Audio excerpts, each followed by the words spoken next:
जय श्री राधे। हर हर महादेव।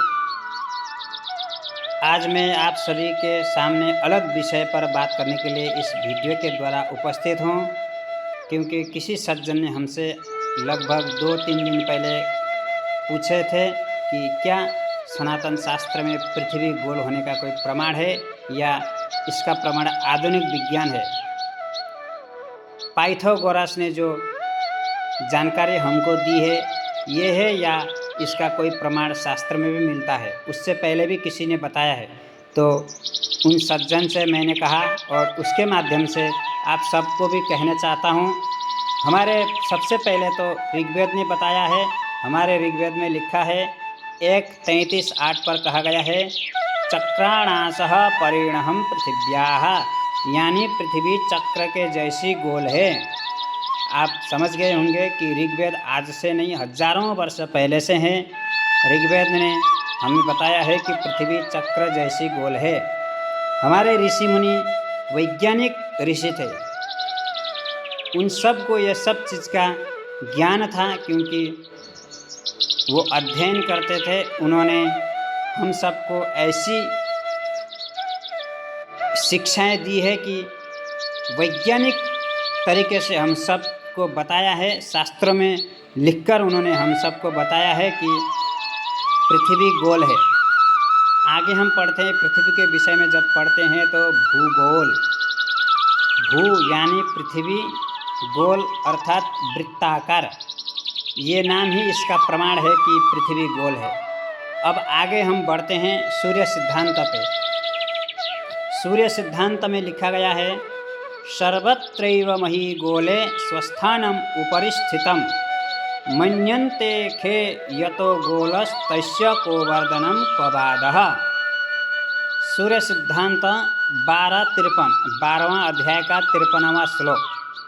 इस गोलाकार धरती पर लोग अपने स्थान को ऊपर मानते हैं, किंतु यह गोला तो आकाश में स्थित है। इसका ऊर्ध्व ऊपर क्या है और नीचे क्या, ये तो स्थित है। इसका ना ऊपर है ना नीचे है। ये आकाश में स्थिर होकर अपने परिक्रमा कक्षा में परिक्रमा कर रहा है।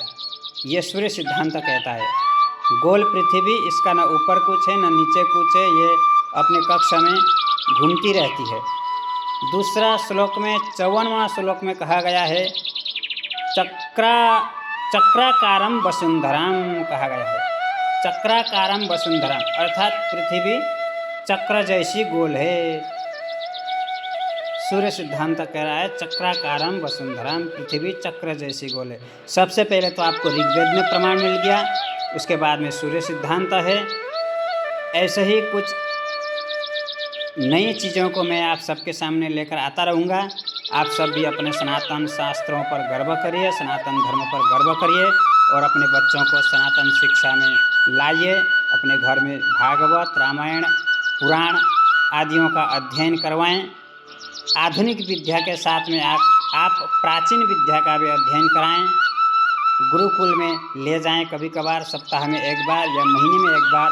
वहाँ का व्यवस्था कैसी रहती है उस पर अध्ययन कराएं, अपने बच्चों को लेकर जाएं।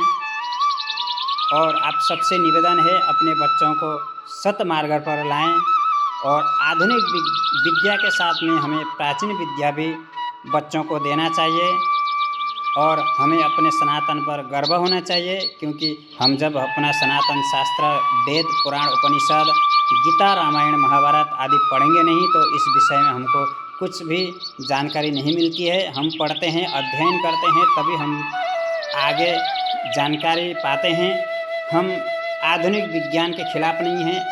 जो अभी का जो विज्ञान, आधुनिक विज्ञान जो काम कर रहा है, बहुत अच्छा काम कर रहा है। उन सब वैज्ञानिकों को बहुत बहुत शुभकामना। हमारे वैज्ञानिक बहुत अच्छे काम कर रहे हैं। इसी विज्ञान की वजह से आज मैं आप सबके सामने वीडियो के द्वारा उपस्थित हूँ और आप सबके सामने अपने बात को पहुँचा रहा हूँ। विज्ञान का सदुपयोग करना चाहिए और ऐसे विज्ञान को भी बहुत शुभकामना। और हमारे वैज्ञानिक साइंटिस्टों को भी बहुत बहुत शुभकामना। वो सब अच्छे काम कर रहे हैं, आगे बढ़ें, सब हमारा देश आगे बढ़ें, यही कामना है। परंतु इसके साथ साथ हमें अपने प्राचीनतम विद्या को भी नहीं भूलना चाहिए। हमें उस विद्या को भी अध्ययन करना चाहिए। शायद पैथागोरस से पहले हमारे ऋग्वेद ने हमको जानकारी दी है कि पृथ्वी गोल है।